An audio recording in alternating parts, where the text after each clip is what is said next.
Bismillahirrahmanirrahim. Alhamdulillahi rabbil alamin. Wal aqibatu lil muttaqin wala udwana illa ala adh-dhalimin. Wassalatu wassalamu ala al-mab'uth rahmatan lil alamin. Nabiyyina Muhammad wa ala alihi wa sahbihi ajma'in. Amma ba'd. Të respektuar teleshikues, assalamu alaikum wa rahmatullahi wa barakatuh. Mirë se takohemi në këtë edicion të radhës në emisionin ton tash më të rregullt që edhe kësaj here, pra me dëshirën, caktimin e Allahut, pra transmetohet drejt për drejt. Kam një problem, është porta që ne na takon të mërkurave për të kaluar disa qaste, për të kaluar disa momente me hallet, me brengat e shikuesve tanë, për të shtjelluar ato që janë brenga që kërkojnë shikuesit tanë të dinë zgjidhjen e mirëfillt në mënyrë që mos të bëjnë në rrugën e zgjidhjes së problemit ndonjë gabim tjetër eventual, nganjëherë edhe më të madh, nganjëherë edhe më me pasoja, nganjëherë edhe më të vështirë, nganjëherë edhe pa rrugdalje, e nganjëherë ndoshta edhe nuk arrihet të gjendet fare zgjidhja e duhur dhe njeriu pra vazhdon që ta bind veten që ta kaloj pjesën e mbetur të jetës së tij me atë problem. Dhe shpeshherë pra njerëzit na dhimbsen kur problemet e tyre që i kanë, me të cilat ballafaqohen, janë të zgjedhshme, janë të tejkalueshme, por njohuritë e tyre eventualisht për ta zgjidhur atë problem mund të mungojnë në momentin e caktuar. Andaj të respektuar shikues, pra redaksia e PIS TV-s në gjuhën shqipe ka menduar drejt për brengat e shikuesve që edhe ato të gjejnë zgjidhje në emisionin që i dedikohet dhe e bart emrin pra të tillë kam një problem. Jemi edhe sonte me ju që në mënyrë të drejt për drejt, ata që paraqiten përmes telefonit kujdestar, i cili numri i cilit veç është shfaqur tashmë në ekranin tuaj besoj, dhe përmes mundësisë po ashtu në telefonat, ata që ngurojnë eventualisht të paraqiten drejt për drejt, kanë mundësinë tjetër që në regji ta lënë brengen problemin e tyre dhe ajo do të na vijë neve me shkrim. Po ashtu, mundësi tjetër është edhe adresa jonë elektronike kam një problem @csi@viz.ks.com. Ne pa humbur kohë fillojmë edhe me problemin që do zgjidhje, do përgjigje në fakt duke pasur parasysh se jo pak familje ballafaqohen me këtë problem, ne e kemi trajtuar si problem, ndonse në situata të rëndomta do të ishte ndoshta pyetje e cila do të mund të dedikohej në emisionet që kanë të bëjnë me pyetje e përgjigje që janë të natyrës më të përshpejtuar, por zakonisht njerëzit për problemin të cilin do ta shpalosim pas pak kanë nevojë të dinë se si të gjenden në situata të tilla, se si ata të radhiten në ballafaqimin me atë problem, pasi që jo vetëm një antar i familjes mund ta ketë fatin që ta shkaktojë atë problem dhe ai vetë të ballafaqohet, por të gjithë antarët e tjerë mund të ballafaqohen me atë problem, pra që është i natyrës financiare, është pra i natyrës të ardhurave ose të hyrave familjare, e që në këtë rast pyetja ose problemi është kështu thot. Pasuria e fituar pjesërisht halal, e pjesërisht haram, pra e përzier kohë më parë. Çfarë të bëjmë kur ne jetojmë në atë shtëpi,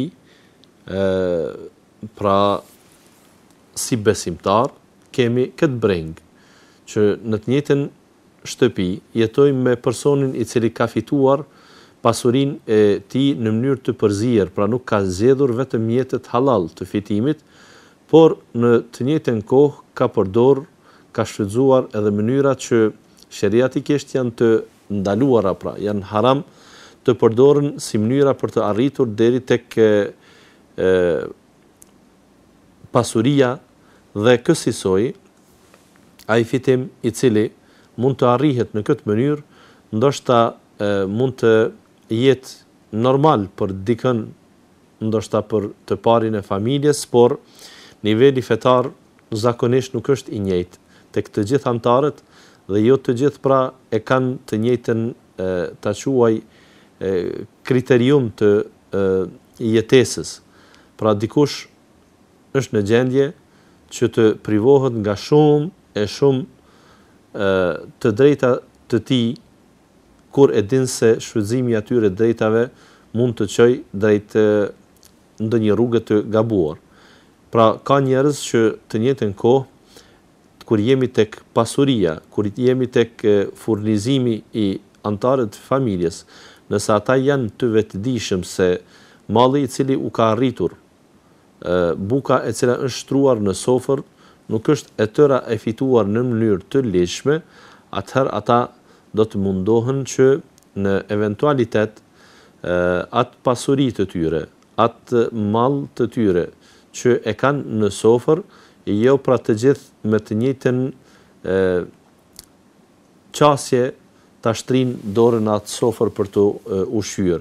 Për dikë mund të jetë mall tepër i rëndëmt, mund të jetë ushqim tepër i rëndëmt, por dikush tjetër nuk dëshiron që eventualisht barkun e tij, stomakun e tij ta ngop, ta mbush me haram, sepse ka prej ushqimit që mund të jetë i dëmshëm. Sikur në aspektin shëndetësor, pra patologjik, që mjekët din të na thonë se ky ushqim është i dëmshëm ta zëm për lukthin, ky ushqim mund të shtoj yndyrnat e këqija në organizëm apo në gjak, ky lloj i ushqimit është i dëmshëm për mëlçin, e të tjera, dhe ne sigurisht se dëshirojmë që të ruhemi, çfarë të respektuar teleshikues, kur Allahu për disa lloje të ushqimit që ato në esencë mund të jenë halal, por marrja e tyre, vendi ku janë marrur nuk është halal, edhe sheriati i ka quajtur pra jo të dëmshme, jo që ka materje të kolesterolit pra të tepruar, por thjesht është drejt për drejt zjarr, sikur është malli i jetimit. Pra nëse e hani mallin e jetimit në mënyrë të padrejtë, atëherë innema ta'kuluna fi butunikum nara, thot Allahu i plotfuqishëm, atë që ju e ushqeni pra nga ai lloj i pasurisë, pra malli i jetimit, pasuria e jetimit në mënyrë të padrejtë kur shfrytëzohet, atëherë ai është zjarr në barqet tuaja. Pra njeriu nëse ha zjarr, natyrisht se nuk do të ndihet mirë, por duke ditë se ky zjarr që eventualisht mund të gëlltitet, për shumë prej njerëzve, derisa nuk e shohin drejt për drejt si zjarr, janë në gjendje ndoshta eventualisht ta kuptojnë se nuk është edhe aq i dëmshëm ndoshta, ose nuk është e vërtetë se mund të shndërrohet në zjarr. Mirë, po për dikë tjetër që i besoqartë Allahu të plotfuqishëm dhe argumentet që ai i sjell në librin e tij fisnik në Kur'an, për të padyshim se mund të jenë çështje që vërtet ja vlen të kehen në konsiderat, edhe nëse zjarri nuk duket pra në pamje të jashtme në mënyrë të drejtë për drejtë, megjithatë ai zjarr ta quaj ose ai ushqim për të e di me siguri se do të shndrohet në zjarr dhe nuk lejon vetveten që të ngopet, që të mbush stomakun e tij me atë që nuk do të jetë i rahatshëm për të në këtë botë. E mos flasim për ushqimin që në ahiret sigurisht se do të jetë i dëmshëm dhe do të mund të shndërrohet në vërtet në zjarr të vërtet. Pra, duke pasur parasysh këtë pasuria e cila fitohet pjesërisht halal dhe pjesërisht haram, çfarë duhet të bëjnë ata anëtarë të familjes të cilët e kanë frikën pra e të ushqyerit me këtë mënyrë. Fillimisht ne duhet të respektuar shikues të bëjmë një sqarim të përzierjes së pasurisë. Pra kur e themi përzierjes së pasurisë, në këtë rast e kemi mënyrës së fitimit, halalit dhe haramit. Ka shumë mundësi që njerëzit ta kenë tër fitimin e tyre, tër përfitimin e tyre, tër pasurimin e tyre haram. Kjo është kur ata përfitojnë nga një artikull i cili shitja, respektivisht konsumimi i tij është haram. Sikur personi i cili drejt për drejt pra merret me tregtimin e alkoolit ose prodhimin e tij. Pastaj ata që përdorin pra materjet narkotike të gjitha llojeve dhe i shesin të tjerëve, natyrisht se një gjë e tillë është haram. Jo që dua ta barazoj me këto dy të parat, por megjithatë nuk është që nuk duhet të kihet parasysh për besimtarin se edhe shitblerja ose tregtimi me duhan në mënyrë të drejtë për drejtë, nëse nuk është i nivelit të dy të parave, megjithatë nuk mbetet edhe shumë më poshtë i ranguar në listën e fitimeve të dëmshme, pra ose fitimeve haram. Pastaj tregtia me derra, me mish derri e të ngjashme. Gjërat këto që janë të ndaluara. Gjithçka pra që në esencë është e ndaluar, është i ndaluar edhe fitimi i tyre. Kjo është në një aspekt. Aspekti tjetër është pra edhe me gjërat e lejuara që bëhet tregti, kur bëhet tregti jo me e përdorur nëpër kanalet e duhura. Për shembull, dikush mund të shes qumësht, pra të tregtoj me qumësht. Nuk e kam fjalën për këtë aferën tani më që është e qumshtit të kontaminuar e gjëra të ngjashme, por e mora qumshtin, vezët, zarzavatet e ndryshme dhe artikujt e ndryshëm ushqimor që familja pra i ka të përditshme. Nëse dikush pra tregton me to dhe ato në esencë konsumimi i tyre është i lejuar halal, pra këtu nuk kemi dilem në këtë aspektin e parë, por kemi dilem në aspektin e dytë, pra që ato i ka vjedhur poezëm ose ka hyrë në kredit me kamat, pra nuk i ka marrur hua diku, e as parat për t'i bler ato dhe për të tregtuar me to, nuk i ka marrur pra hua, nuk i ka marrur borxh tek dikush, por thjesht ka hyrë në kredit dhe e ka futur veten në kamat për të ardhur deri tek një tregti e tij e gjëra të ngjashme, pra edhe këto janë haram. Ndonse pra ky në këtë rast dalluar prej rastit të parë, jo se bën shitblerjen e artikujve që në esencë janë të ndaluar, jo, pra ky merret me shitjen dhe blerjen e artikujve që janë të lejuar, por mallin me cilin ky e ka filluar këtë tregti dhe e bën këtë tregti e ka haram. Pra është edhe kjo një formë tjetër. Është forma tjetër që njeriu mund ta ketë tër pasurinë e tij dhe tër mënyrën e fitimit halal. Pra sikur këto të dyta që i përmendim, ti kishte bërë ai me kapitalin e vet ose me mënyrën e blerjes së tyre dhe pastaj mënyrën e shitjes së tyre krejt halal, edhe ky mund ta ketë pra shumë lehtë çështjen e mallit të tij, ushqimit me të, mënyrës se si është pasuruar, pra është e kthjellët, është e qeltër, është e pastër, nuk ka pse t'i thuhet se ka bërë ndonjë haram eventualisht. Dhe i këtilli, natyrisht se nuk është temë e diskutimit për ne. Temë e diskutimit për ne është malli i fituar në mënyrë të përzier pra ikhtilatul mal ose jinsil mal. Ikhtilatul jinsil mal, pra kur vetë lloji i pasurimit ose i bazës kapitalit është i përzier, pra diçka është halal, diçka është haram. Si ka mundësi të jetë një gjë e tillë? Pra kjo është fati i shumicës absolute të supermarketeve, marketeve, mini marketeve, shitoreve të vogla, të cilat shikuar pra listën e artikujve të cilat i kanë në depot e tyre ose që i kanë në raftat e tyre janë artikuj të lejuar, janë artikuj ushqimor, janë artikuj të pastër, pra nga më të nevojshmet në jetën e njerit deri tek ato që janë të dorës së dytë dhe dorës së tretë, pra luksoze. Megjithatë janë në kornizën e halalit.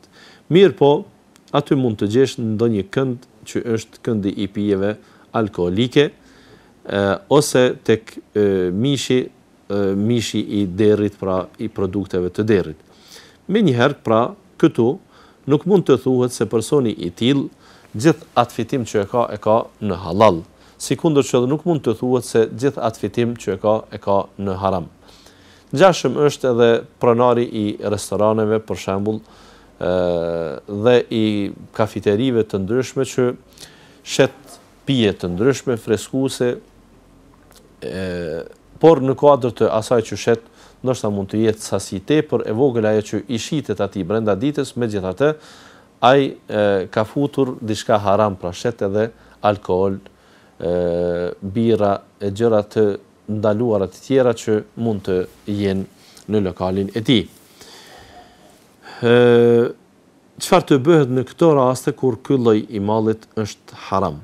Fillimisht, personi i cili ka vendosur që të tregtojë dhe të pasurohet përmes tregtisë ose mënyrës tjetër, ai është i obliguar që ti shikoj rrugët që po i ndjek në pasurimin e tij. Pra nuk i lejohet personit në fjalë që në emër të nevojave familjare, në emër të detyrave të tij karshi antarëve tjerë të familjes, të furnizohet me çfarëdo mënyre. Pra ai duhet ta di se mbajtja në lokalin e tij të produkteve haram është haram. Sado le të jetë e ulët e vogël përqindja që ai e ka prej mallit haram. Ndoshta dikush me lehtësi mund të thotë menjëherë se hoxh mos e të holloni aq shumë çështjen, sepse një supermarket, një qendër tregtare për shembull, tek artikujt ushqimor, ndoshta mbi 95% të artikujve i ka halal.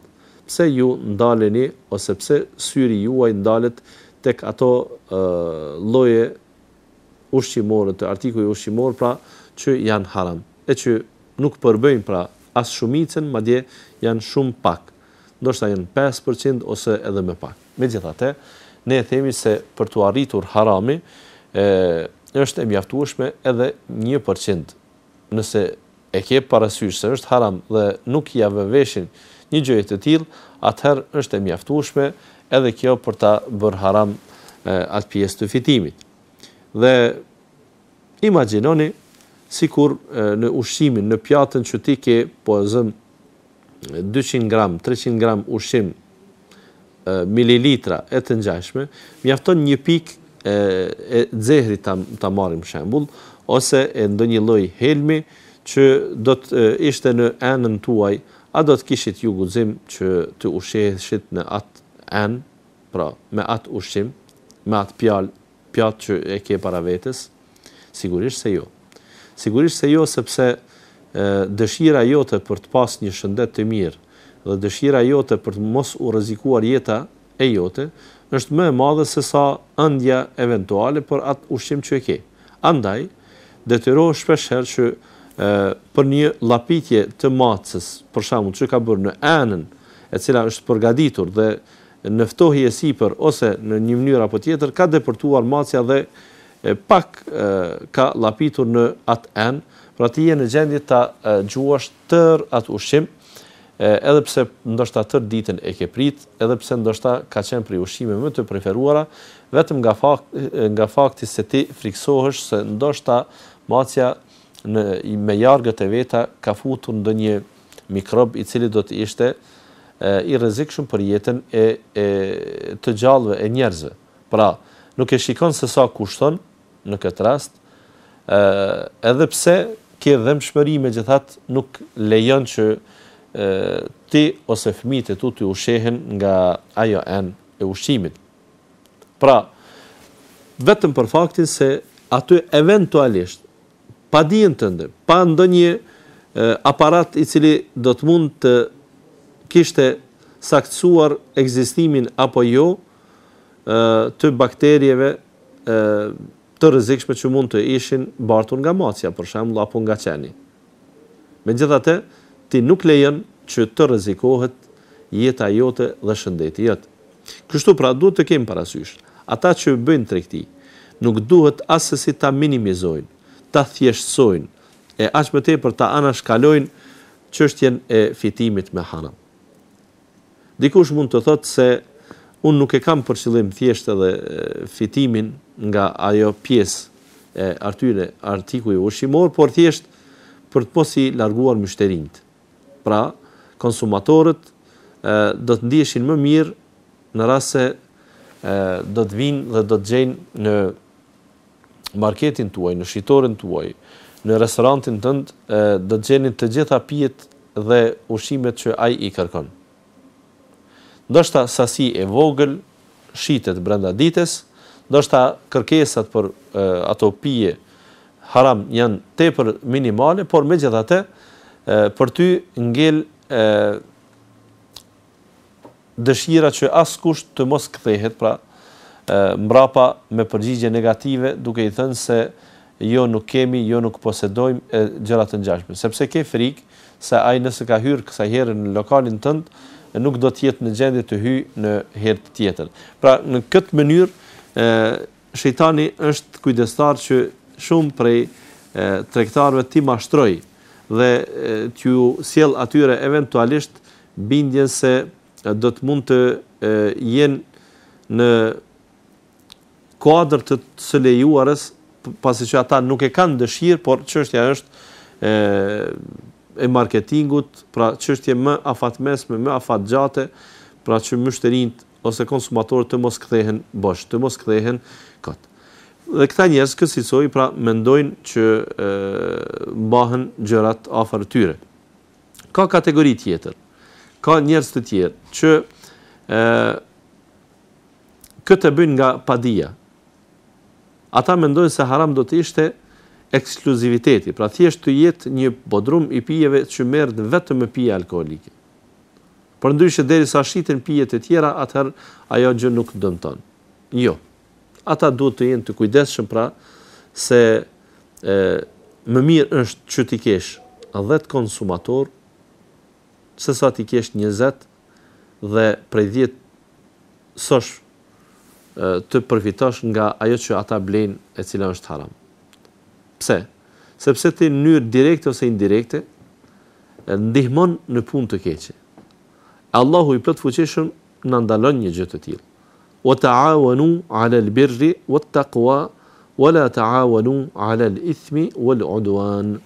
Thot Allahu i plot fuqishëm në surën Al-Maide, thot ndihmohuni ndërmjet veti në bamirësi dhe devotshmëri për kushtim ndaj Allahut. Ndihmojeni njëri tjetrin për punë të mbara dhe ndihmojeni njëri tjetrin që ta kujtojnë Allahun, ta kujtojnë shpërblimin e tij dhe dënimin e tij të njëjtën kohë.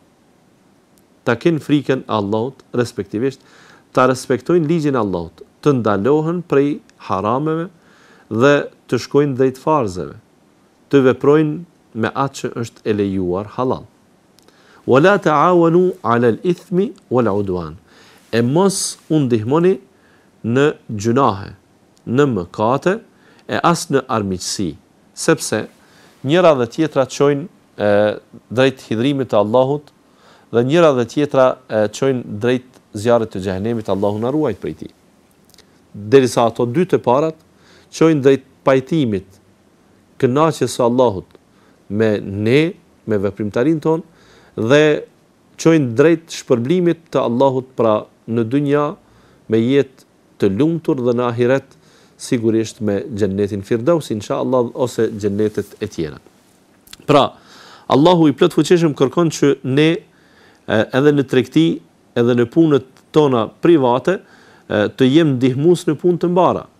Shërbimet që unë i ofroj, punën e dorës unë që e kam dhe e shes, nëse unë jam punëtor krahu, nëse unë jam mjeshtër, nëse unë kam ndonjë zanat apo artizanat, nëse unë merrem me ndonjë zehe, nëse unë merrem me ndërtim, nëse unë merrem me një zanat, çfarë do natyre qoftaj, nëse unë jam tregtar, pra me gjitha këto shërbimet e mia duhet të shërbejnë, duhet të jenë konform pajtueshmërisë Allahut me atë vepër, me atë shërbim që unë e kryej, dhe të njëjtën kohë, pra ato të jenë në të mirë të njerëzve. E jo ato të jenë shkatruese, e jo ato të jenë me pasoja për njeriun si krijesë, edhe për shoqërinë e mbar, pra që ato të kenë në vete. Ka shumë dëme, të cilat ne nuk mund t'i parashikojmë, dhe ne nëse e shikojmë vetëm interesin personal, sikur për zëm është alkooli, i cili në atë fazën e fillimit, kur unë ndalua, pra faza e parë, e cila limitoi paksa çështjen e përdorimit të alkoolit, Allahu i plotfuqishëm tha kështu: Yes'alunaka 'anil khamri wal maisir, qul fihima ithmun kabirun wa manafi'u lin-nas, wa ithmuhuma akbaru min naf'ihima. Të pyesin ty o Muhammed për alkoolin dhe bigjozin. Të pyesin sepse e kishin pyetur veç se çfarë është dispozita sheriatike në këto dy gjëra. Ndonse për 13 vite në Mekë, i dërguari sallallahu alaihi wasallam nuk u kërkua prej tij që të ndalohej alkooli. Pra ishin disa faza, dhe kjo do të mund të ishte faza fillestare, që do të limitohej përdorimi i alkoolit. Të pyesin ty për alkoolin dhe bigjozin. Thuaj pra, tregoju, qul fihima ithmun kabir, aty ka dëm të madh. Wa manafi'u lin-nas, por ka edhe dobi të tjera për njerëzit. Cilat janë dëmet e cilat janë dobit? Dëmet janë të shumta.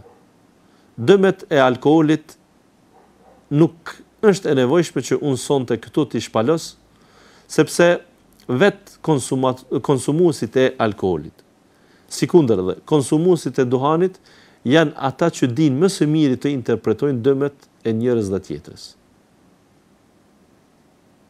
Pra, për të mos i dhënë të drejtën në këtë rast të fliste ndonjë mjek i cili vërtet do të shpaloste çdo të keqe të alkoolit. Pra në aspektin e organizmit, pastaj në aspektin e humbjes së mendjes, në aspektin e dëmtimit të mallit të muslimanëve, në aspektin pastaj të degenerimit dhe në aspektin e prishjes së rendit shoqëror, njerëzor, që do të mund të ishte aktual dhe prezent në një shoqëri. Pra njerëzit e dehun, njerëzit përdorues të alkoolit, sigurisht se nuk do të ishin njerëz të rëndom, nuk do të ishin njerëz të thjesht, nuk do të ishin njerëz të padëmshëm, pra rreziku prej tyre është permanent kur ata gjenden në gjendjen e tyre të dehur. Pra të pyesin kësaj, thuaj se aty ka mëkat të madh, por ka dhe dobi. Dobit që janë përmendur, që Allahu për fillim po i lën se ekzistojnë, janë konkretisht të respektuar shikues, ajo që pra ne po fokusohemi në të dhe që shitësit e ndryshëm me të arsyetojnë. Pra, është fjala tek fitimi, është fjala tek aspekti interesit material. Kur njeriu shet dhe blen, ose blen dhe shet alkool, sikur me artikujt e tjerë edhe me këta fiton. Ka disa dobi.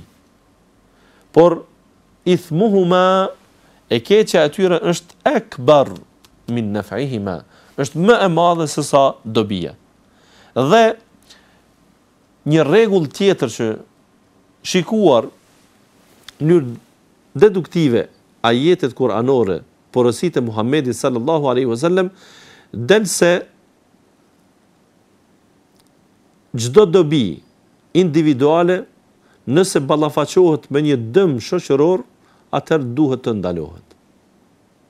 Po, nëse dikush ka një interes si individ, edhe nëse kjo gjë është e lejuar, por duke shfrytzuar atë të drejtë të tij, duke e vepruar atë halal të tij, vjen deri tek ajo që është e dëmshme për një numër më të madh të njerëzve, atëherë ai halal i tij limitohet, kufizohet dhe ndalohet, sepse dëmi i përgjithshëm është më i madh dhe kësaj dëmi i cili është kolektiv ka përparësi mbi dobin individuale të dikujt. Pra Allahu i plotfuqishëm fillimisht pa ndaluar ende alkoolin fillim fare kur e sqaron se çfarë ka në alkool e tregon këtë aspekt. Pra duhet të kenë kujdes shumë shitës që mos të mendojnë se jeta atyre është një ditë dhe dy. Mos të bëhen aq të padëgjueshëm, aq kokfort ndaj argumentimit që Allahu e ka sjellë në këtë ajet. Mos ta kuptojnë ata se Allahu nuk e ka ditur se eventualisht mund të ketë fitim në alkool.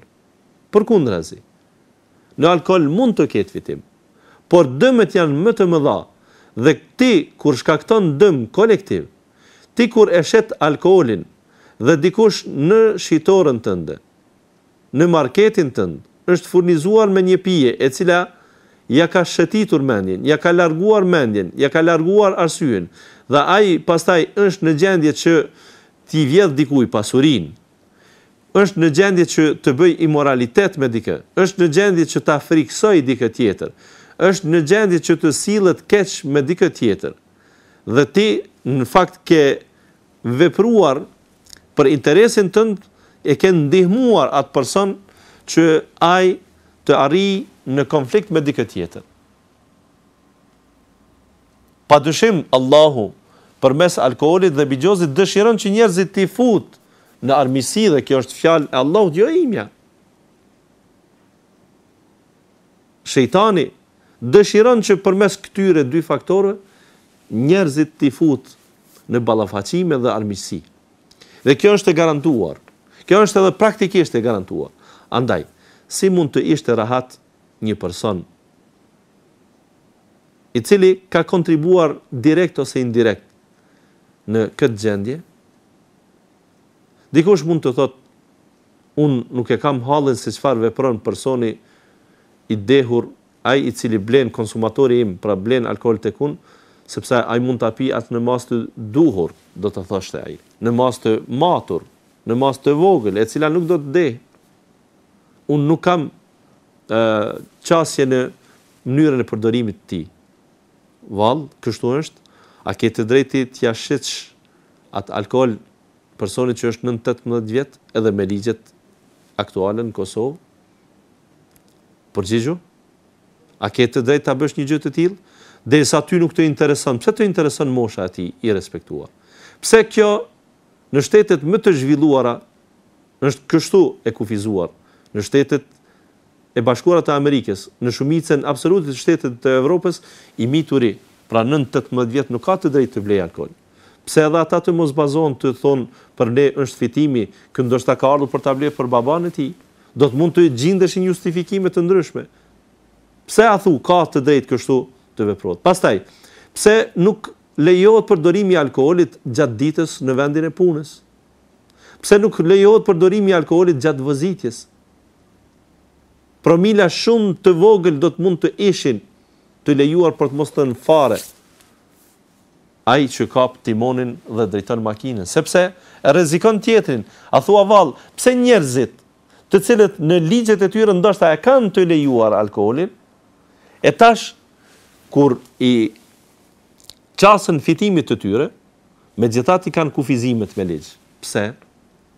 Po pikërisht te kjo është çështja, o i nderuar. Pikërisht atë që Allahu e ka përmendur se dëmet e tij janë më të mëdha, andaj sikur pirja e alkoolit do të lejojë në vende të caktuara, në rrugë të caktuar dhe duke mos përdorur pra makinë të udhëheq, pra të vozis, të drejtoj ndonjë makinë në mënyrë që të mos shkaktoj dëm eventual ndaj të tjerëve. Pra edhe ata që e kanë lejuar veç sa nuk e kanë ndaluar fare. e kanë kufizuar deri në atë mas, sa që pak kohë dhe pak momente e pak vende mbesin ato që do të lejohej përdorimi i alkoolit. Pra Allahu e ka quajtur se është më i dëmshëm. Dhe ti ke ndihmuar pra me shitjen tënde në këtë mënyrë, pra po të interesua ka dhe ty.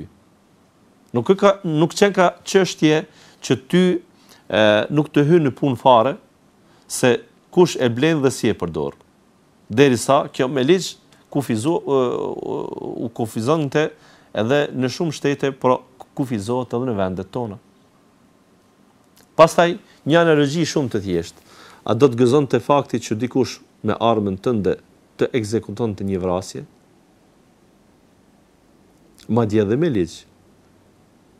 Përdorimi i armës tënde, nëse ti me vetdije ja ke dhënë dikujt, jo në këtë asnjë të mituri, por dikujt tjetër dhe ai ka ekzekutuar një vepër penale, atëherë nuk amnestohesh, edhe pse ti nuk je i drejt për drejt, por je ndihmues në këtë çështje. Dhe për të mos i thënë ato që kanë qenë si fjalë popullore, fjalë të urta, fjalë të mençura, që krimi me armën tënde është sikur ti vetë ta bësh krimin. Po? Sigurisht se je pjesëmarrës në gjëra të tilla. Andaj, fitimi që ty të duket se po arrihet dhe është interes i joti, në fakt edhe burërisht, edhe ligjërisht, edhe nga aspekti njerëzor, human, nuk do të ishte fitim. Andaj, mos ja vë veshin fitimit që ty i respektuar vëlla në atë shitoren tënde, modeste, e cila të mban gjallë ty dhe familjen tënde, pra ta mbash syrin tek ai 5% që i fitimit. Unë e di se e ke edhe një përgjigje. Po bre hoq, por nëse unë nuk e mbaj, a do të thot se ai do të ngelet pa alkool? Pra ai ka mundësi që vetëm 2 hapa për te meje mund të gjej zgjidhjen, sepse ka tjetri i cili shet. Secili për vete, secili ta mat çështjen për vetveten e tij. Dhe kjo nuk është thjesht hajgare, nuk është çështje e kotë. Nëse dikush ja ka lejuar vetes eventualisht, nëse dikush në sytë e tij i është zbehur ky mëkat, dhe ndoshta përkundazi këtu e sheh fitimin, atëherë nuk do të thotë kjo se lejohet edhe për ju. Sikur edhe ai të shikonte nga një njëjti prizëm që ne po të flasim ty, edhe ai do të ndalohej. Pastaj paramendojeni, ju të respektuar shikues, dini se në shumë vend banime, sidomos në zona rurale, kemi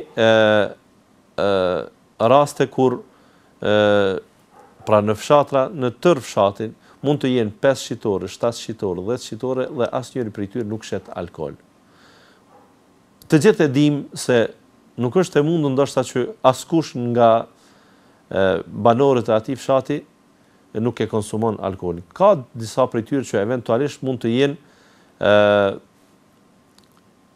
dashamirë, konsumator, ata që shërbehen me atë pije, por është shumë e mirë për shitësit që nuk ja mundsojnë që alkoolin ta përdor ai në fshatin e tyre. Thjesht, nëse ai është aq serioz në pirjen e asaj pije alkoolike, le të udhtoj, le të del jashtë vend banimit të tij dhe le të mundohet pak.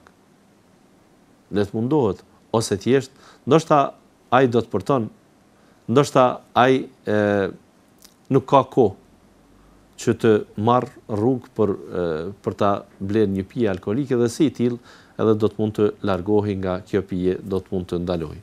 Pra këtë desha që të ndalem dhe për këtë arsye kemi paraparë që t'i japim qasje shitjes së mallit që është haram në kuadër të mallit shumicë që mund të jetë halal. Sido që të jetë, ne e dim, nuk kemi devijuar nga pyetja, por kjo është që duhet të elaboronim. Pra është fjala, çfarë të bëhet tash kur fitimi nga ky lloj malli vjen në shtëpi? Atëherë ne themi, derisa ti je vet ai I cili ke fituar mall pjesërisht halal dhe pjesërisht haram. Dhe sikur keni thënë pra,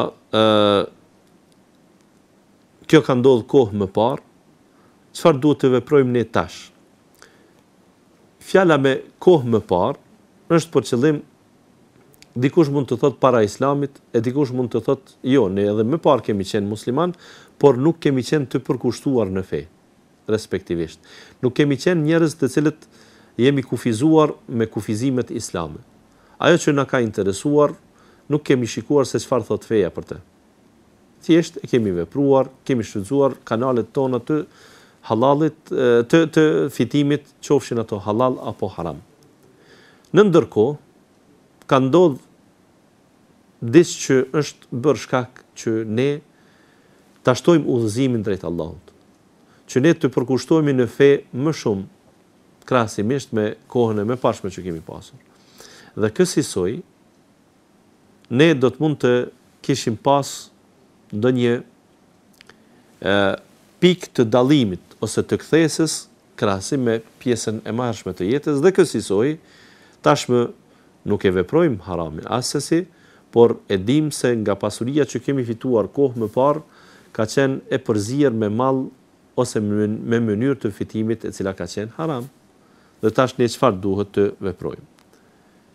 Këtu e para që duhet ta themi është se nëse malli haram është, do t'i themi konkret, ajni, pra është vetë alkooli të cilën e ke ende, ose është derat të cilët I ke, për shembull në kopen e tyre, ose diçka të ngjashme që është haram, atë që është drejt për drejt haram duhet ta eliminosh, duhet ta largosh, duke kërkuar që ti respektosh mënyrat e largimit, sepse nëse ajo që është haram, sipas mendimit të shumicës së dietarëve duhet të azgjësohet, nuk duhet të shitet fare. Pra nuk mund të imagjinohet që alkooli në këtë rast të shitet dikujt tjetër, nëse ai tjetri pra e konsideron halal, ose droga, ose gjëra të ngjashme. Ai duhet të azgjësohet dhe kjo do të ishte dëmtim material për ju, po ky dëmtim sigurisht që është në vijen e kthimit, në vijen e tash të fitimit vetëm në kanale halal, dhe sigurisht se këtë pendim tuaj dhe këtë asgjësim të mallit dhe pasurisë tuaj, Allahu do t'ja kompenzoj, inshallah, me mënyra tjera të fitimit, nëse ju jeni të sinqert me të. E nëse fitimi ka ndodhur me haram, pra ne thjesht tash kem monedha, ose kem bler ari, ose kem bler tokë, ose banesë, ose gjëra të cilat janë halal, gjëra të cilat nuk kemi ndonjë pengesë tash për tash në përdorimin e tyre, por e dim se ato I kemi bler me mall haram ose me mall të përzier, në këtë rast do të thojmë se ju nuk keni nevojë që tash ta azgjësoni atë mall, sepse malli në vetvete nuk është haram. Ndërkaq mënyrën se keni arritur deri tek fitimi, atëherë qoftë Islami në përgjithësi, pra pranimi I Islamit, nga jo musliman je bërë musliman, ose ke qenë musliman por jo praktikues,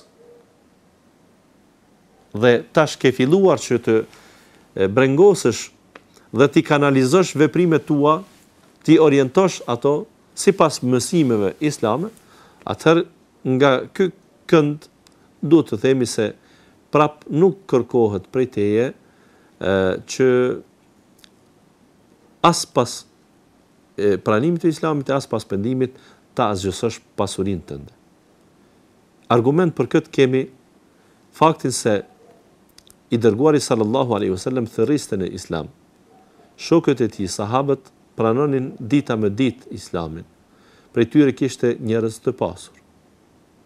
Pra secili prej tyre kishte nga pak pasuri dhe ata shumë lehtë do të kishin mund të arrijnë tek pasuria përmes kanaleve haram, përmes për shembull kamatës, që është përdorur shumë. Mos flasim për shitjen e alkoolit, prodhimin e tij e gjëra të ngjashme. I dërguari sallallahu alaihi wasallam asnjëherë nuk I ka pyetur ata e as nuk I ka urdhëruar që ta azgjësojnë pasurinë e tyre. Asesi. Përkundërzi pra, jeta e tyre ka vazhduar normal dhe një gjë e tillë as që është hapur si temë. Pra kemi dallim kur malli në vetvete është i gjallë dhe është haram, pra konkret, dhe malli i cili e kemi është halal por është bler me ose është fituar me mënyrë të haramit, atëherë nuk kemi nevojë që një gjë të tillë ta bëjmë. Kjo është kur unë personalisht jam ai i cili e posedoj mallin. Por nëse në një familje jetojnë disa anëtar të familjes, sikur që pyetja është në këtë rast. Pra, i zoti i shtëpisë, ai i cili kujdeset për mbarvajtjen dhe furnizimin e anëtarëve të familjes, ai nuk e ka fare dert, nuk brengoset fare për çështjen e mënyrës së fitimit, por çfarë të bëjnë këta të tjerët që brengosen? Çfarë të bëjnë këta që nuk dëshirojnë që të ushqehen me ushqim haram? Atëherë duhet të dimë një gjë në këtë aspekt. Ajo që na intereson pra ne në këtë rast, duhet të dimë, a jeni ju bashkëpjesëmarrës në furnizimin e familjes, pra, a jeni edhe ju me pagë dhe jeni pjesë e shpenzimeve të familjes, ekonomisë familjare, apo thjesht ju jeni ai i cili furnizohen nga i pari juaj, nga i zoti i shtëpisë. Këtë dallim duhet ta bëjmë. Dhe në rast se ju keni mundësi të jeni i pavarur, keni pagën tuaj, por për faktin se bashkëjetoni vetëm, dhe e dini se personi tjetër, qoftë ai babai, qoftë ai vëlla tjetër, me cilin jeni në një familje, pra po përsëris, ka sjellur ushqim halal, por që e ka bler dhe ai nuk ka mundësi të fitimit tjetër, pra është kanal i pastër haram, ose gjëra të përzira, në këtë rast, do të bëjmë edhe një dallim këtu, atëherë ju nuk duhet të merrni pjesë në këtë ushqim. Pse? Sepse nuk jeni të nevojshëm. Ose thjesht jeni ju që e mbani vetveten dhe jeni në gjendje të mbani edhe disa anëtar të tjerë të familjes. Ndërkohë, nëse ju furnizohen nga i pari i familjes, nga i zoti i shtëpisë, dhe ai veprimin e tij e ka të tillë, e sidomos pra kur është fjala të përzier me halal dhe haram, ajo që ngelet për ju është vetëm obligimi që ta kujtoni atë, ti bëni thirrje atij, ta këshilloni, ta ndaloni nga e keqja, pra që fitimin ta bëj me halal vetëm. Përndryshe, ju nuk obligoheni që të parin e familjes, furnizuesin në familje, ta pyesni se nga po furnizohet. Pra nuk është obligim i anëtarëve të familjes. Thjesht ata mund të ushqehen inshallah taala, sidomos në rastet kur malli është i përzier, atëherë këtu nuk ka fare dilemë në mesin e dietarëve, sepse për ju do të jetë ajo pjesa e halallit, qoftë edhe përqindje e vogël, ajo që e konsumoni, ndërkaq atij i takon mëkati pse po vepron ashtu. Pra është e lejuar dhe është pa brenga që malli i përzier në këtë rast të pranohet, të përdoret në atë familje, për dallim pra në rast se ai është vetë personi, atij pra nuk i lejohet që ta bëj këtë veprim të tillë. Kjo është sa i përket kësaj brenge me të cilën jo pak familje në vendin tonë, në shoqërinë tonë ballafaqohen. Ne të respektuar shikues, këtu do të bëjmë një pauzë të shkurtër, do të kthehemi pas pak, ju qëndroni me ne.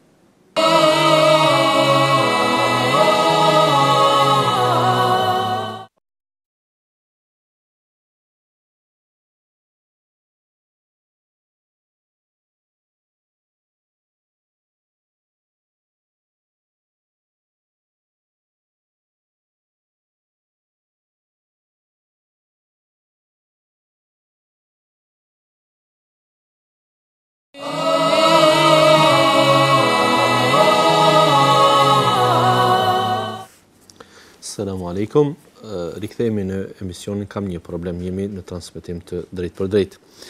Sigurisht se është koha për pritje të telefonatave eventuale të atyre që janë duke na ndjekur dhe kanë nevojë që të paraqiten, të paracesin brengën e tyre, problemin e tyre që në minutat në vazhdim të bëjmë shtjellimin e problemeve eventuale.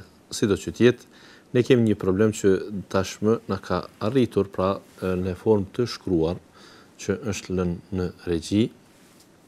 Një pyetës thot e kam motrën e martuar e cila ka fëmijë dhe ata dëshirojnë që të bëjnë synetimin e fëmijëve, pra djemve, dhe dëshirojnë që krahas këtij rituali të bëjnë edhe atë që quhet dasma e synetit në tashmë e njohshme, jo në atë kuptimin e njohshme për sheriatin shumë ose prej sheriatit, por megjithatë disa pra këtë gëzim e shndrojnë në diçmë të madhe. Sidoqë të jetë ne do t'i qasemi kësaj.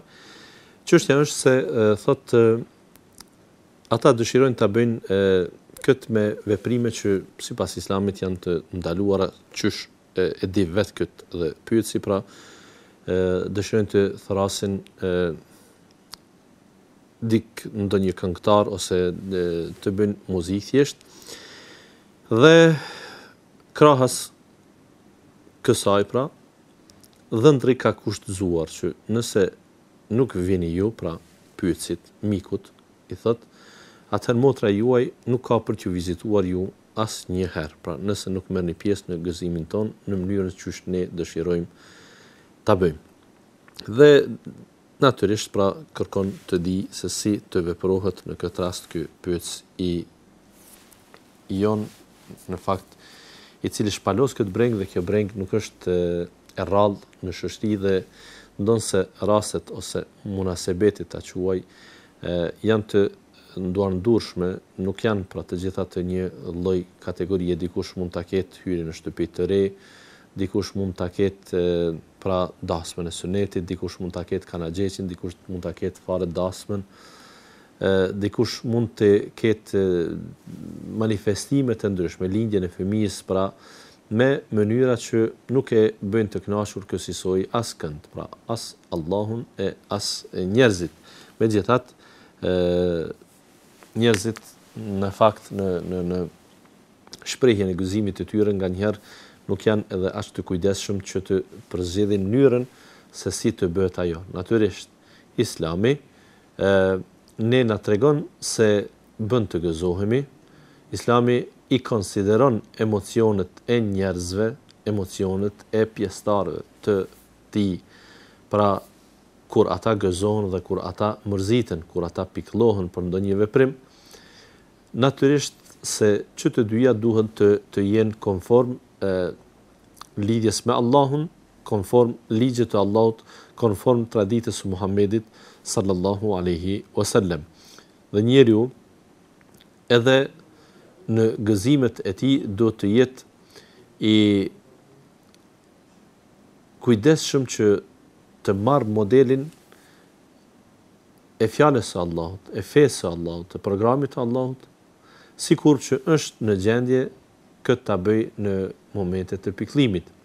Ndonse njerëzit në përgjithësi më të prirë janë që në momente të caktuara të bëjnë një dallim në mes të momenteve të pikëllimit dhe momenteve të gëzimit. Në momentet e pikëllimit, ata ndoshta, pra një pjesë e njerëzve, janë në gjendje që ta ulin kokën, të dëgjojnë, të marrin mësimin e fesë, ta pyesin hoxhën, të dëgjojnë më me vëmendje fjalët e tij, respektivisht fjalët e Kur'anit, fjalët e Resulullahit sallallahu alaihi wasallam, të aplikojnë ato, ndërkaq nuk janë në gjendje të njëjtën ta bëjnë edhe në rastet e tjera, në evenimentet e tjera që janë të gëzimit.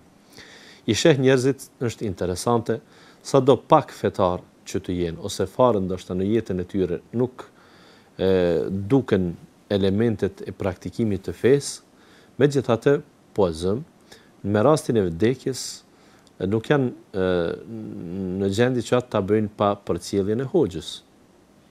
Dhe çfarëdo që hoxha praktikon prej ritualeve të varrimit, janë të mirëseardhuna për ta dhe nuk kanë ndonjë kundërshti.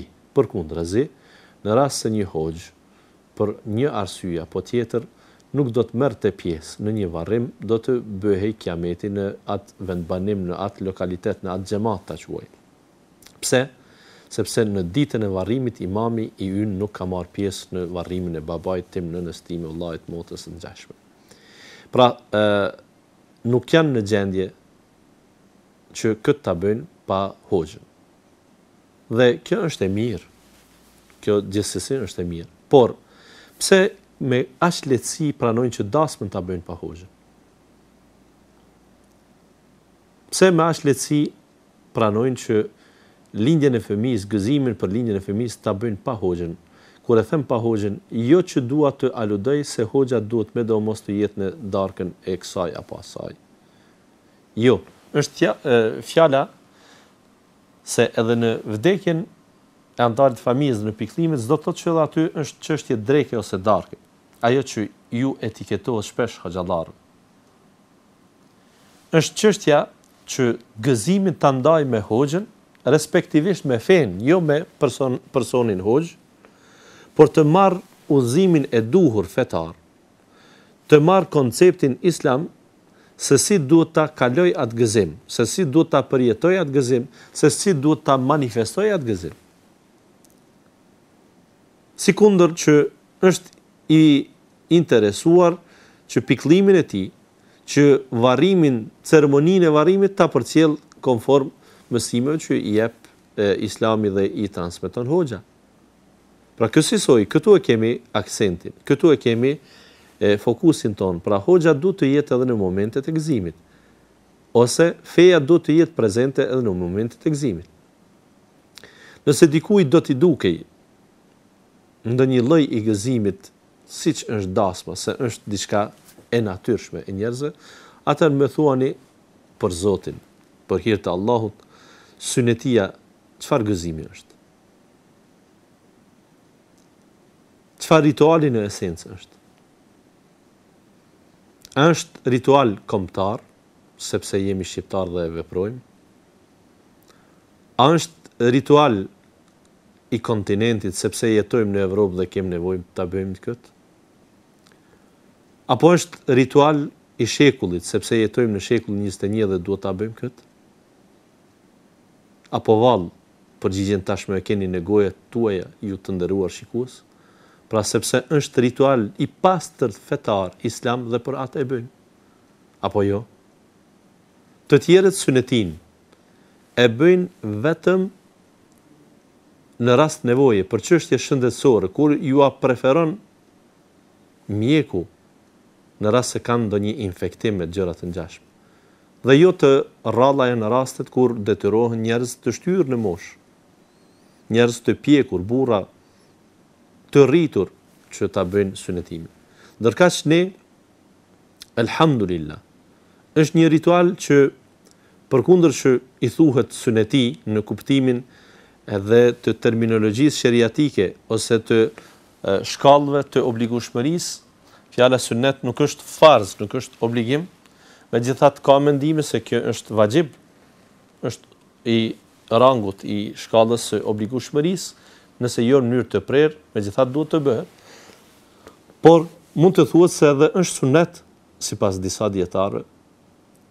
Sido që të jetë, duke mos e debatuar këtë, është e mirë dhe është mirë që është trashëguar, edhe pse shpeshherë të bën ta pyesësh dikën pse kjo respektohet e nuk respektohen ato që janë farze, që janë më me prioritet. Megjithatë, edhe kjo është temë në vete. Nuk dua që këtu të ndalem tani. Por si traditë e cila daton me Ibrahimin alayhi salatu wassalam, si traditë e cila është traditë e babës së profetëve, nga i cili rrjedhin të gjithë pejgamberët. Dhe këtë traditë e kanë trashëguar gjenerat pas gjenerate. Dhe kështu është mësuar dhe është porositur edhe Muhamedi sallallahu alaihi wasallam që t'ju transmetoj besimtarëve, muslimanëve, kurdo që jetojnë dhe kudo që jetojnë që ta bëjnë rreth prerjen, pra sunetimin. Kësaj, ky është një ritual i pastër fetar. Është një ritual i fesë ibrahimite, i fesë islame. I ripërsëritur edhe në gjuhën e Muhamedit sallallahu alaihi wasallam. Atëherë, shtrohet pyetja, nga çfarë burimi e morë i respektuar besimtar këtë ritual që ta kryesh, pra mbetet Islami. Atëherë, si guxon ta marrësh një ritual të pastër fetar, ta aplikosh atë, t'ja dish kuptimin dhe vlerën e tij, dhe këtë ritual tash ta bësh me modalitetet e tjera të huajsuara. Kjo është vërtet paradoks. Është çështje që të bën të qeshësh. Është çështje që kur të analizohet, të del një farë pamençurie e natyrës shumë të vështirë. Saqë nga një herë them edhe një herë përsëris të qeshet. Ritual fetar të inkorporohet i fesë islame me tradita shfrenuese. Pse? Sepse unë kam gëzim. Për çfarë gëzohesh o i nderuar? Sepse po i bëj fëmijët sunet. Në rregull. Bërja e fëmijës sunet, çfarë shënon në jetën tënde dhe në jetën e atyre fëmijëve? A din ti se në traditën e popullit njihet se fëmia deri në atë moment ishte neutral dhe nga ai moment ti i jep let njoftimin islam. Kjo nuk është kështu me islam, por kështu njihet në popull. Dhe ti kur tashme e orienton në islam fëmijën tënd, dhe ai bëhet musliman, pra. Dhe sigurisht kjo që bëhet prej ditës së 7 pas lindjes, e kjo është më rrallë, më pak është praktikuar, më herët tash ka filluar të hyjë në fuqi, ta quaj ky rend, dhe është e mirë. Dhe kryesisht bëhet në moshë të re të fëmijëve, e të paktën janë ato fëmijë që i presin moshën 15 vjeçar. Gjithnjë flasin për fëmijët meshkuj, për djemt.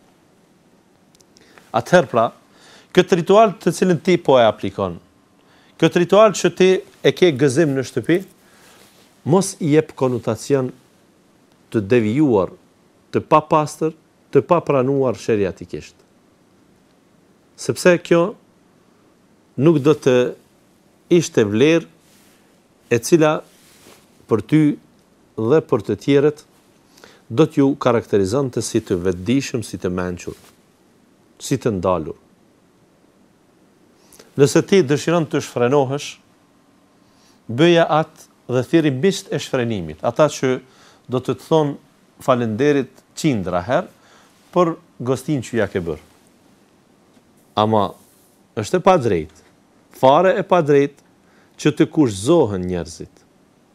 Në këtë mënyrë, unë nuk i them që të shantazhohen, sepse nuk është ky shantazh, por është kushzim i pa skrupullt, që në rast se ti nuk vjen në atë gëzimin që unë dua ta bëj në mënyrë e cila e hidhron Allahun dhe ti nuk je interesuar që ta bësh, atëherë motra e juaj nuk është me motrën e juaj. Do t'i ndërprej unë vizitat. Dhe ky lloj dhëndri, ky lloj tipi i njerëzve, këtë qënë dhe i të mendimit a thua motra tash ku të jetoj. A të gëzohet ajo për dasmën e sunetit, për fëmijët që janë rritur dhe tashmë ajo po i bën sunet, apo të pikëllohet për prishjen e marrëdhënieve me anëtarët e familjes, me vëllezërit. Apo vallë, ajo duhet të mendojë se të ndahet prej vëllezërve apo të ndahet prej burrit dhe fëmijëve të saj. Ja se çfarë matematike, çfarë logjike din të bëjnë njerëzit. Kësaj ata veprojnë edhe për dasmë. Po edhe dasma është e ngjashme. Edhe për dasmën ne jemi mësuar që të bëjmë gëzim, ta shprehim përmes fesë. Më vonë ju e shihni se edhe kanuni, edhe dokët e zakonet edhe në popullin tonë, po edhe në popujt e tjerë, e kanë ceremoninë e dasmës, por esenca e dasmës burën në mësimet e fesë. Nuk kanë ditur njerëzit ta shpikin vetë. Sepse dasma është ai akti i cili i jep normalitetin lidhjes së një çifti. Ndërkaq, jo dasma është ajo që do të mund t'i bënte lidhjet haram dhe të mos shënonte përkushtim dhe detyrim të njërit ndaj tjetrit ndërmjet bashkëshortëve. Thjesht do të mund të ishte një lidhje shumë e përkohshme e pa lidhur përjetësisht. Dasma është ajo që e shënon. Dhe për këtë arsye i dërguari sallallahu alaihi wasallam ka thënë: "Aulim wala bishat", bëje dasmën qoftë edhe duke e thirrë një dele. Pra, një dele, të paktën të jetë në vlerë ta quaj të 100 eurove një dasëm minimale që ti mund ta bësh. Nëse s'ke mundësi që ta bësh më të madhe dasmën, që të thrasësh më shumë miq, atëherë le të jetë pra edhe e kësaj kategorie, të paktën një 20 vet apo 30 vet ti keshe në gosti.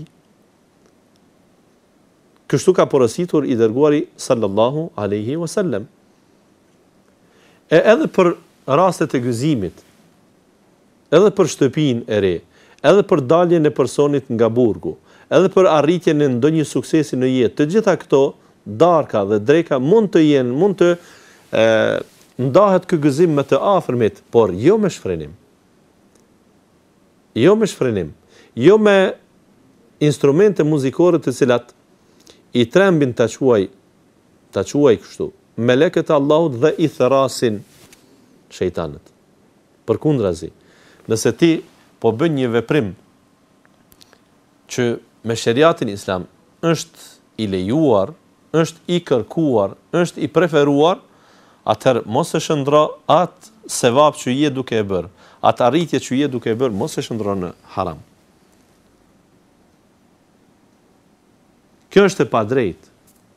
E padrejtë është që njerëzit ti detyrosh të marrin pjesë në veprimet të cilat ti i konsideron halal, ndërkaq për mua janë haram. Kjo është ndërhyrje e drejt për drejt në të drejtat e njeriut. Kjo është tjetën kohë, jo vetëm kaq. Kjo është thirrje për degenerim. Kjo është thirrje që nëse ti nuk gëzosh në mënyrën siç unë dua, atëherë unë nuk jam mik i joti ose dhëndri i joti dhe ti nuk je mik i imi.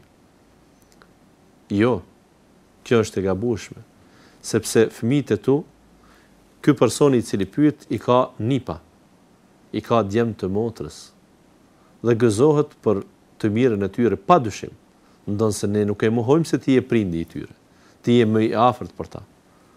Por më shëndetshme është ajo që thrasin në të dajat e fëmijëve tu se sa në atë që ti po thret. Po sigurisht. Pastaj, çfarë të nevojiten dhëndër në fjalë këta musafir, këta miq tuaj, të cilët me fytyrë të mërolur, të vrenjtur, do të vinë dhe do të marrin pjesë në atë gazmendin tënd. Këta nuk janë në gjendje të solidarizohen, sepse këta nëse vinë, nuk janë duke ardhur për dëshirën e tyre. Nuk janë duke ardhur me shpirt ta bëjnë manifestimin dhe mënyrën e shpresë së gëzimit ashtu. Këta e bëjnë për një hatër që e kanë ndaj motës së tyre. Nëse vinë. Dhe ti, kur vinë këta dhe nuk solidarizohen me gëzimin tënd, ti prap do ta kesh hidhrimin prezent. E nëse ti i thirr këta që me do mos të jenë bashkë pjesëmarrës në dëgjimin e muzikës, atë shtrohet pyetja. Këta atë që nuk e bëjnë për vetveten dhe në vete, pse ta bëjnë për ty o i respektuar? Çfarë logjike, çfarë mënyre të menduarit është kjo? Në çfarë kohe po na ktheni kështu? Thjesht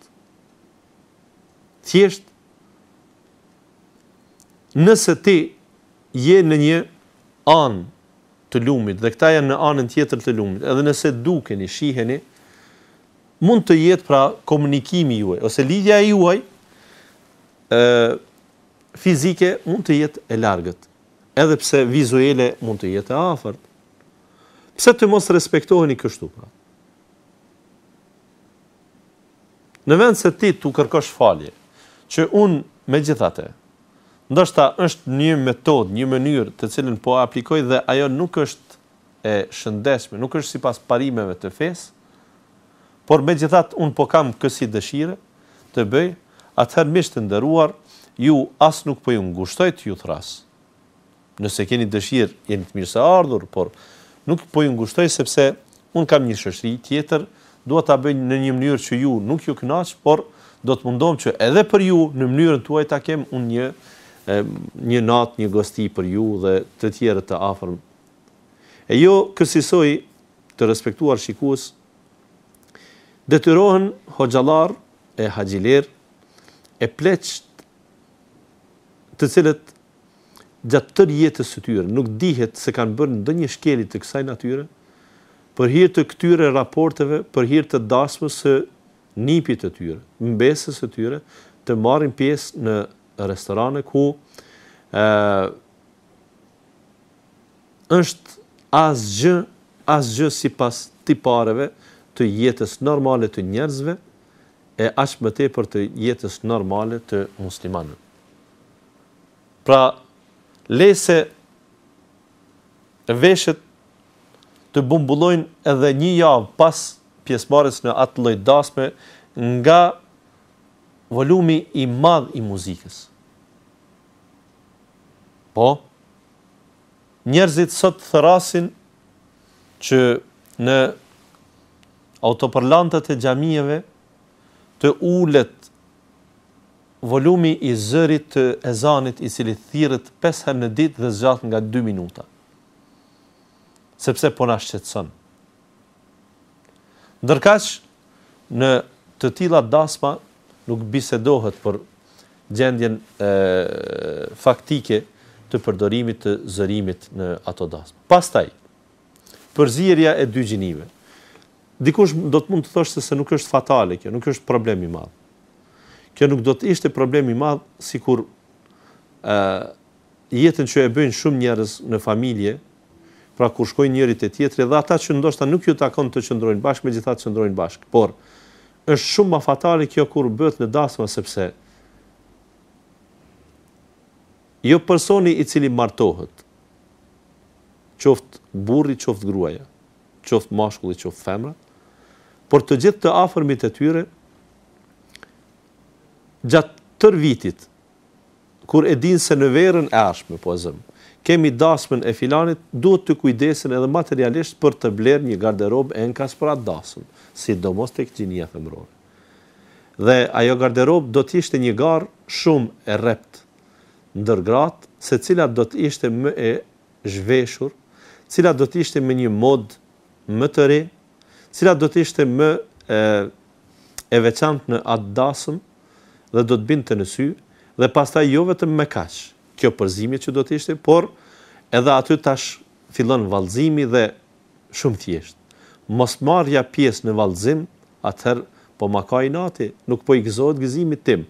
Marrja në pjesë në atë vallëzim, e cila në shumicë të rasteve bëhet falso, pra pa e përjetuar fare atë gëzim, duhet të paraqitet kinse nga gëzimi thjesht po fluturon fare dhe aty i bie pra gruaja e dikujt të vallëzoj me një burr që në fakt ata lidhen në miqësi me atë familje për të thirrë të cilët kanë shkuar, por këta nuk kanë lidhje as Allah shqiptarçe e mos lasëm Allah islamçe.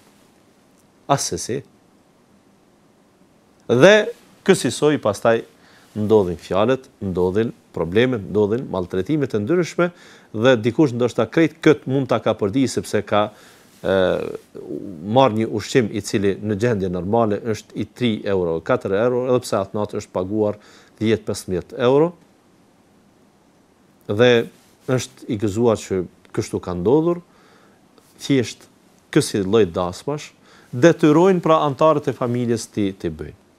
Të paktën. Nëse nuk jeni në gjendje që vetë ti kontrolloni dasmat për vete dhe për bijtë tuaj dhe bija tuaj se si bëni të paktën nëse keni në familje o njerëz, o dashamirë të së vërtetës dhe të hakut.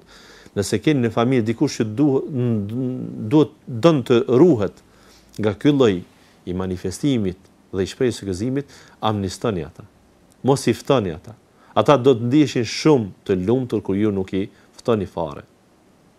E aq më tepër kur ja shprehni se unë nuk po ju ftoj ju sepse e di se ndoshta ju obligoj që të më vini, e në këtë rast përgjigja e juaj do të ishte ndoshta kundër dëshirës suaj dhe do të nhiheni si mëkatar, andaj unë ju amnestoj nga thirrja, nuk hidhrohem me ju. Madje nuk kam arritur që unë ta kanalizoj veten, por për ju pirolla ju qoftë. Mirë e keni, vazhdoni se ju jeni në hap të mirë. Çfarë duhet të bëjnë nga këndi tjetër personat të cilët janë në këtë situatë? Prej gazmendeve të cilat kur organizohen ne obligohemi në shkallën e obligimit që të përgjigjemi, shkalla më e lartë e ftesës është dasma. Nuk dua të them se edhe gazmendet e tjera nuk obligohemi të përgjigjemi, por çështja është më e butë, më në nivel tjetër. Kur thirremi në dasëm, nëse nuk jemi të angazhuar në atë kohë, në atë termin për cilin jemi thirrur, kemi obligim që të shkojmë. Përpos nëse dasma pra përmban në vetvete haram, të cilës do natyrë, përdorimi i pijeve alkoolike, përzierja e dygjinive në një vend dhe sidomos pra kjo që është ngritur si problem, muzika që është në fakt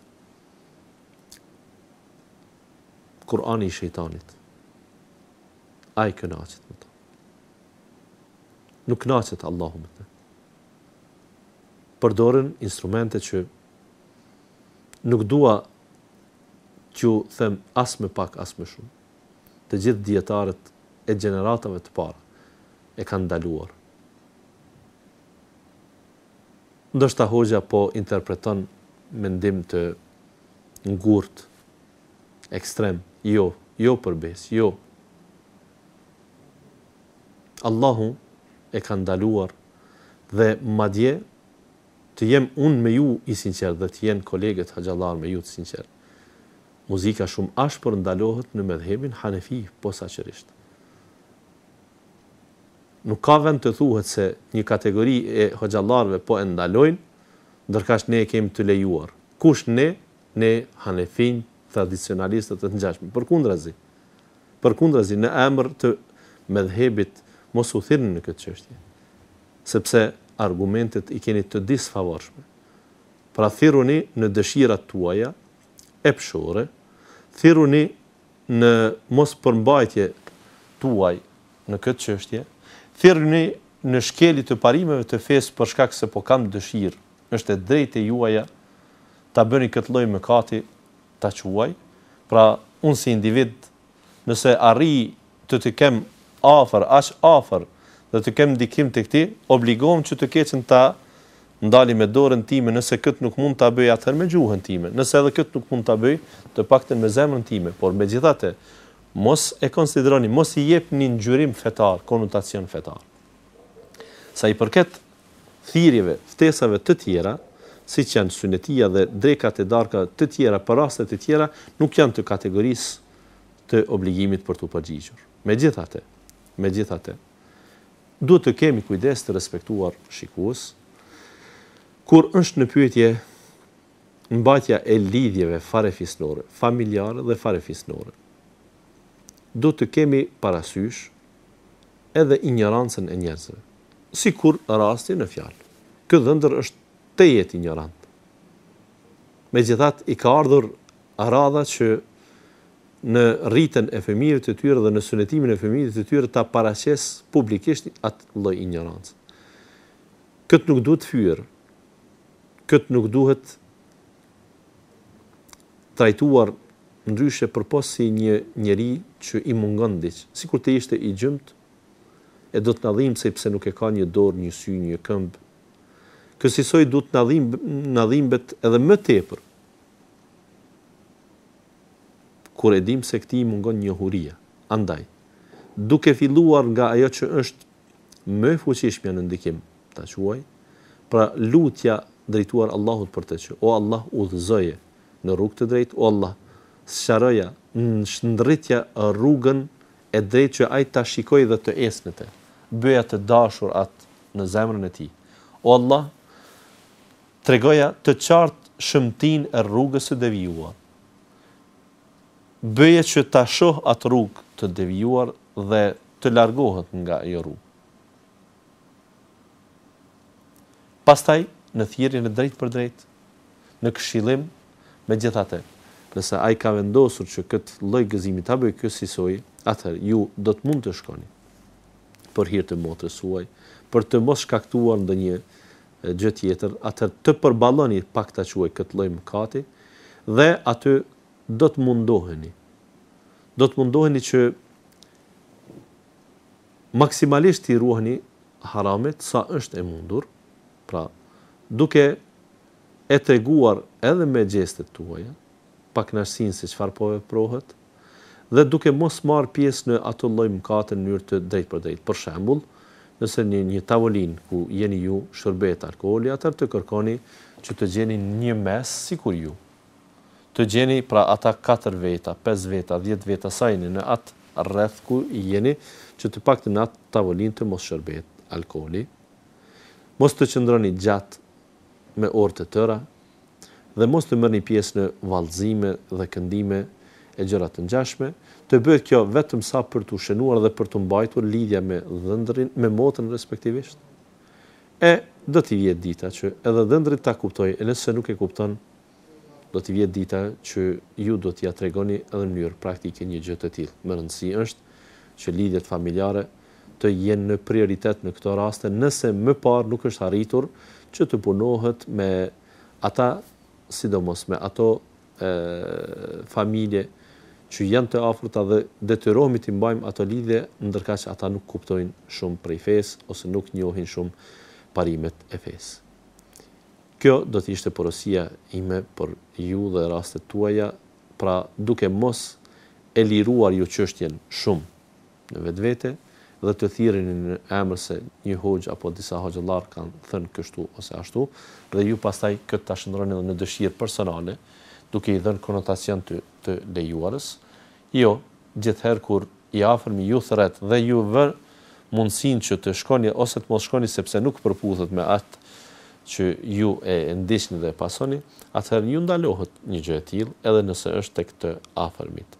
Por kur kemi kësi lloj raste, kur kemi të bëjmë me njerëz ta quaj të ngrirë në trurin e tyre, për haramet që ata i kanë në shpirt, atëherë për hir të lidhjeve familjare, kur kemi afërsi, sikur në këtë rast, duhet t'i mbyllim syt pakës dhe duhet të i kalojmë në këtë situatë e të shkojmë të marrim pjesë pak, vetëm sa për të mbajtur lidhja e jo për të kënaqur dhe jo për të shoqëruar me ta në atë gëzim deri në atë masë ose në atë mënyrë që ata dëshirojnë.